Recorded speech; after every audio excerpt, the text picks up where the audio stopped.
নমস্কার বন্ধুরা, কেমন আছেন সবাই? আশা করছি সবাই খুব ভালো আছেন। রান্নাবান্না এন্ড ব্লগ চ্যানেল থেকে সবাইকে স্বাগতম। আজকে আবার নতুন ধরনের একটা রেসিপি নিয়ে হাজির হয়ে গেলাম। আজকে আমি তৈরি করব কাঁঠালের দানা দিয়ে ধোকা। ধোকার ডালনাটা আমি কিভাবে তৈরি করি এই রেসিপিটাই আপনাদের সাথে শেয়ার করব। আশা করছি রেসিপিটা আপনাদের কাছে ভালো লাগবে। প্রথমে আমি কাঁঠালের দানাগুলো খোসা ছাড়িয়ে একটু ভিজিয়ে রেখেছিলাম, তারপরে ধুয়ে এইভাবে আমি একটা মিক্সিং জারে নিয়ে নিয়েছি। এবার পেস্ট করে নেব। দিয়ে দিচ্ছি সামান্য একটু জল আর দিয়ে দিচ্ছি 4টে কাঁচা লঙ্কা। দেখুন আমি কাঁঠালের দানাটা পেস্ট করে নিয়েছি। এরপরে আমি একটা মশলা তৈরি করে নেব। মশলা তৈরি করার জন্য আমি একটা টমেটো দিয়েছি, দিয়ে দিচ্ছি 1 চামচ ধনিয়া গুঁড়ো, দিয়ে দিচ্ছি 1 চামচ জিরা গুঁড়ো, দিয়ে দিচ্ছি সামান্য একটু জল, একটা মিহি পেস্ট করে নেব। দেখুন পেস্টটা আমি করে নিয়েছি। এরপরে আমি আরেকটা মশলা তৈরি করে নেব। 2 চামচ মতো চারমগজ আর 10টা মতো কাজু বাদাম আমি ভিজিয়ে রেখেছিলাম।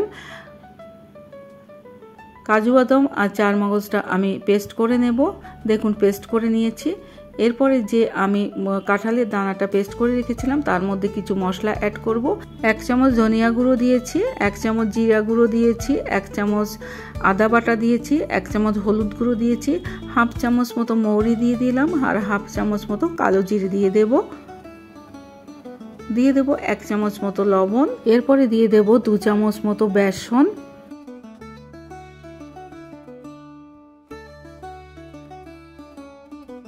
কাঁঠালের দানার পেস্টটা আমি ভালো করে মেখে নিয়েছি সব মশলার সাথে। এরপরে গ্যাসের চুলায় একটা কড়াই বসিয়ে দিয়েছি। কড়াইটা একটু গরম হলে দিয়ে দিচ্ছি 3 চামচ মতো সরিষার তেল। সরিষার তেলটা একটু গরম হলে কড়াই চারিপাশ থেকে একটু লাগিয়ে নিচ্ছি। এতে করে যে মিশ্রণটা আমি তৈরি করেছি কড়াইতে লেগে যাবে না। তেলটা আমার গরম হয়ে গেছে। এরপরে আমি যে কাঁঠালের দানার যে মিশ্রণটা তৈরি করে রেখেছি ওই তৈরি করা মিশ্রণটা আমি দিয়ে দিলাম তেলের মধ্যে, ভালো করে কষিয়ে নেব। দিয়ে দিচ্ছি 1 চিমটি মতো হিং। হিংটা দেওয়াতে ধোকার তরকারিটা খেতে আরও বেশি ভালো লাগবে। ধোকার এই মিশ্রণটা আমরা যেভাবে ধোকা রান্না করি ওই রকমই একটু আঠালো আঠালো মতো হবে। দেখুন কড়াই থেকে একদম ছেড়ে এসেছে। এই রকমই মিশ্রণটাকে তৈরি করে নিতে হবে। দেখেই বুঝতে পারছেন একদম কড়াই থেকে ছেড়ে এসেছে। এরপরে আমি একটা থালা নিয়েছি, থালার মধ্যে একটু সরিষার তেল ব্রাশ করে নেব। মিশ্রণটা আমার তৈরি করা হয়ে গেছে। এরপরে আমি এই থালার মধ্যে ঠান্ডা হতে দেব।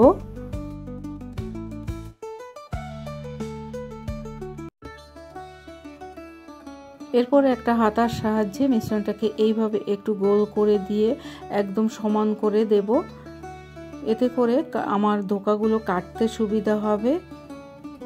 দেখেই বুঝতে পারছেন আমি কিভাবে করছি। এভাবে একটু সমান করে দিতে হবে। ধোকার মিশ্রণটা আমার ঠান্ডা হয়ে গেছে। এরপরে আমি পিস পিস করে কেটে নেব।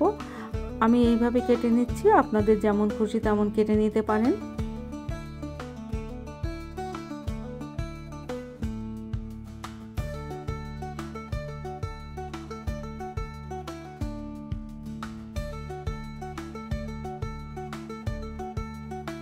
ধোকাগুলো আমি কেটে নিয়েছি।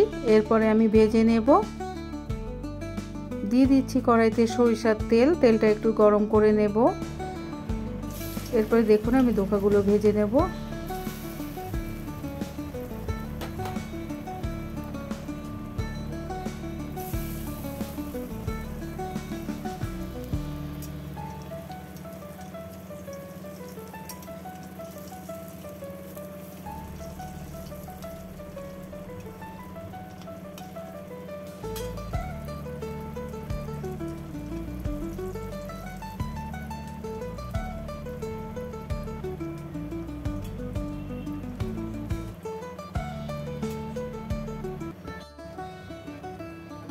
ধোকাগুলো আমার সোনালি কালার করে ভেজে নেওয়া হয়ে গেছে। এরপরে আমি তুলে নিচ্ছি।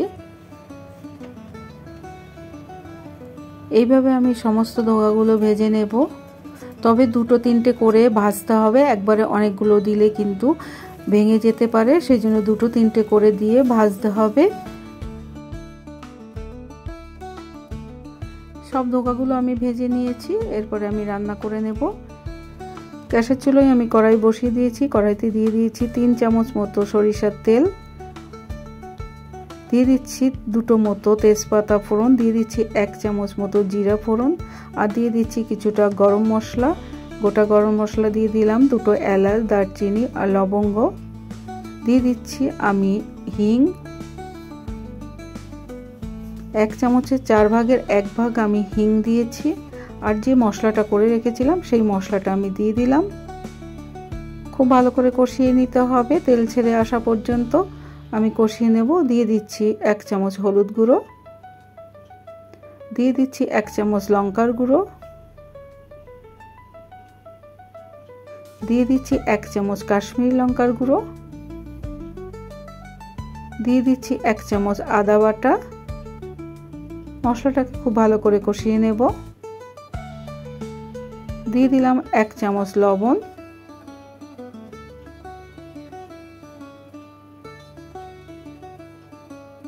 আচ্ছা বলে রাখি, এখানে যদি চিনি দিতে হয় তাহলে কিন্তু আপনারা দিতে পারেন, যেহেতু কাঁঠালের দানাটা একটু মিষ্টি মিষ্টি থাকে তাই চিনিটা না দিলেও হয়, তবে আপনারা দিয়ে নিতে পারেন। ঝোলে সামান্য একটু চিনি দেওয়া যেতেই পারে।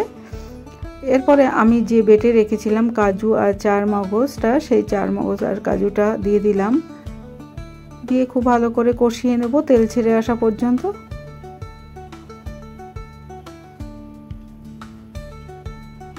কাজু আর চারমগজটা দেওয়ার পরে কিন্তু একটু লো ফ্লেমে কষাতে হবে মশলাটাকে, তা না হলে কিন্তু তলা থেকে ধরে যেতে পারে। এরপরে আমি জল গরম করে রেখেছিলাম, সেই জল গরমটা দিয়ে দিলাম। ঝোলের পরিমাণটা কিন্তু একটু কম বেশি করে দিতে হবে, যেহেতু এইটা একটু ঘন ঘন হবে, সেজন্য ঝোলটা একটু কম বেশি করে দিতে হবে, পরিমাণ অনুযায়ী দেবেন। এরপরে আমি ঝোলটা ফুটে উঠলে যেই ধোকাগুলো করে রেখেছিলাম সেই ধোকাগুলো দিয়ে দিলাম।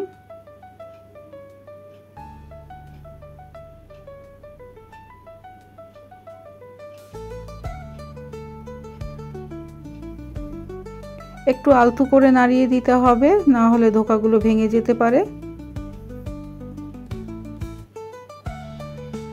এরপর ঢেকে দিয়ে কিছুক্ষণ আমি রান্না করে নেব।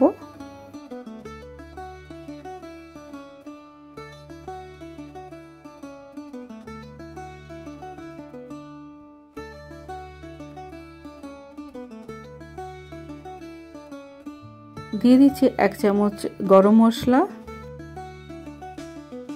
আর দিয়ে দেব 1 চামচ ঘি।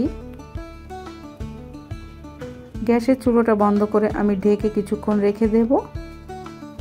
তারপর আপনাদের দেখাবো ধোকার ডালনাটা কেমন হয়েছে। খেতে ভীষণই ভালো হয়েছিল। আপনারা যদি বাড়িতে কাঁঠালের দানা এই ধোকাটা একবার রান্না করেন, ছোট বড় সবাই খেতে পছন্দ করবে। ভাত, রুটি, পরোটা সব কিছুর সাথে খেতে ভীষণই ভালো লাগবে। অবশ্যই একবার ট্রাই করে দেখতে পারেন রেসিপিটা। এই ধোকার রেসিপিটা যদি আপনাদের কাছে ভালো লেগে থাকে তাহলে আমাকে অবশ্যই একটা কমেন্ট করে জানাবেন রেসিপিটা আপনাদের কাছে কেমন লাগলো। আর আমার সাথে থাকার অনুরোধ রইল। সবাই খুব ভালো থাকবেন, সুস্থ থাকবেন। ধন্যবাদ।